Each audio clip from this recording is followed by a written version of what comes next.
Hello, good evening.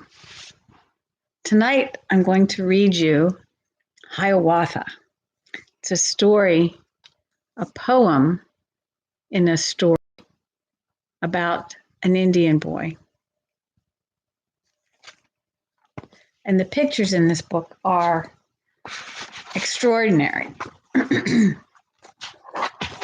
Here's inside the cover where it begins the story.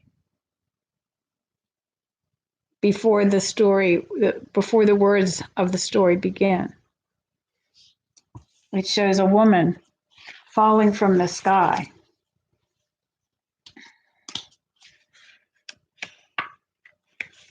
And then there's this picture that begins the story. It shows a woman with a baby, and the woman has died, leaving the baby behind.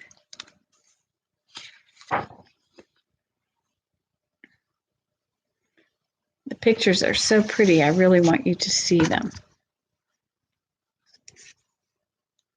This is the place where they lived. This is the little hut,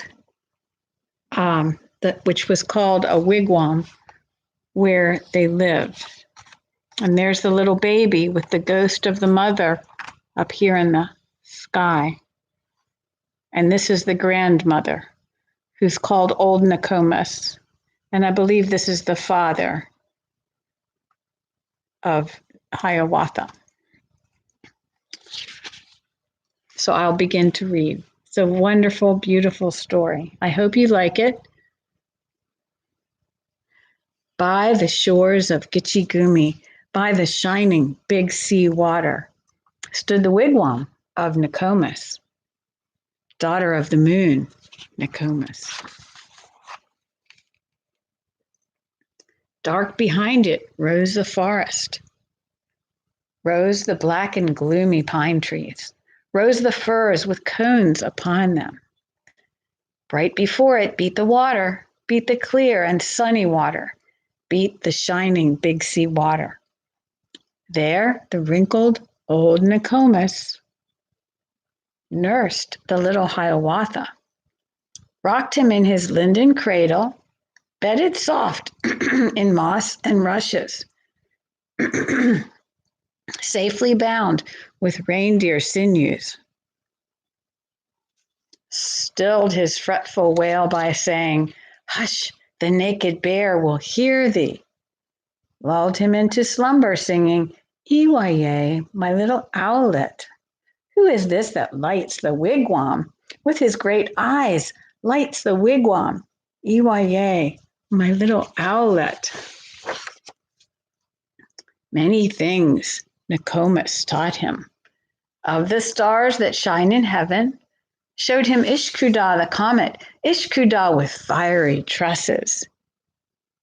Showed the death dance of the spirits, warriors with their plumes and war clubs, flaring far away to northward. In the frosty nights of winter showed the broad white road in heaven, pathway of the ghosts, the shadows, running straight across the heavens, crowded with the ghosts, the shadows.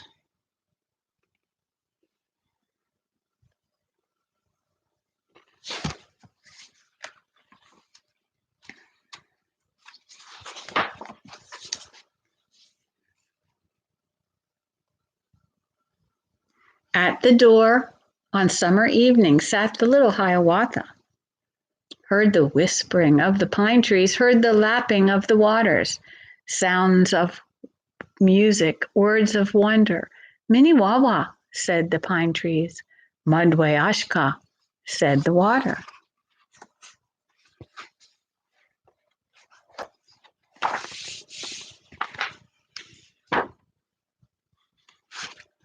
Saw the firefly, Wawateshi, flitting through the dark of evening, with the twinkle of its candle lighting up the brakes and bushes. And he sang the song of children, sang the song Nokomis taught him. "Wawateshi, little firefly, little flitting white fire insect, little dancing white fire creature. Light me with your little candle, ere upon my bed I lay me, ere in sleep I close my eyelids.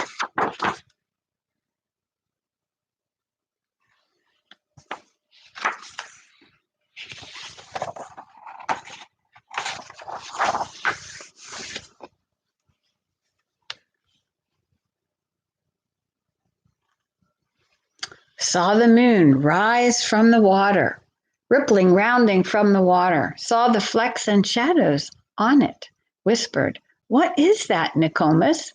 And the good Nokomis answered, "Once a warrior very angry seized his grandmother and threw her up into the sky at midnight.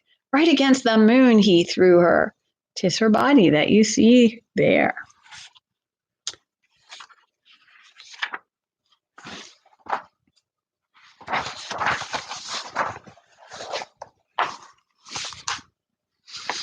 You have to look here for the rainbow. I don't know if you can see it. It's faded. Saw the rainbow in the heavens, in the eastern sky, the rainbow. Whispered, "What is that, Nokomis?" And the good Nokomis answered, "'Tis the heaven of flowers you see there, all the wild flowers of the forest, all the lilies of the prairie. When on earth they fade and perish, blossom in the heaven above us."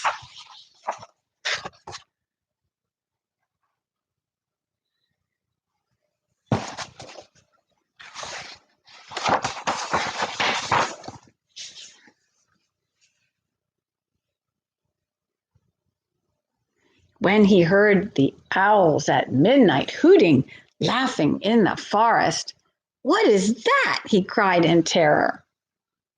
"What is that?" he said. "Nokomis."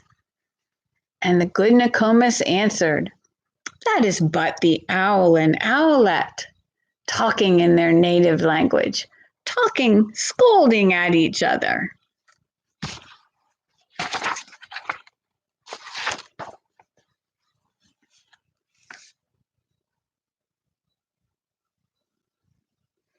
Then the little Hiawatha learned of every bird its language, learned their names and all their secrets, how they built their nests in summer, where they hid themselves in winter, talked with them whene'er he met them, called them Hiawatha's chickens.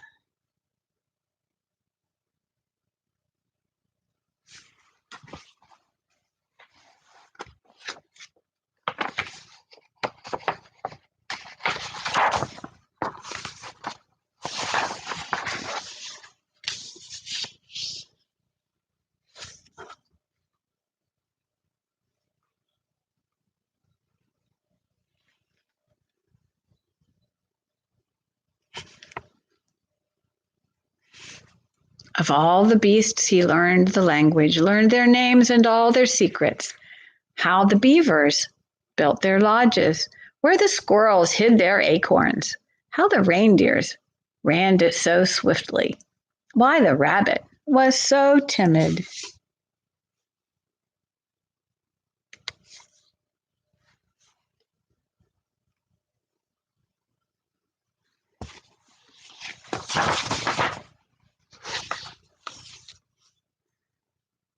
Talked with them whene'er he met them, called them Hiawatha's brothers.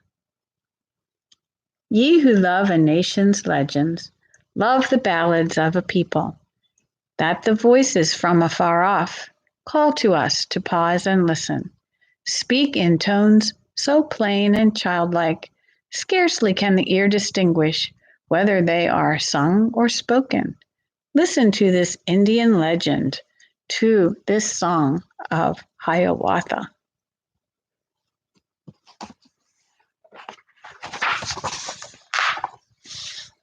And at the back of the book, it shows Nokomis and his father and Hiawatha as a young man going off to hunt by himself.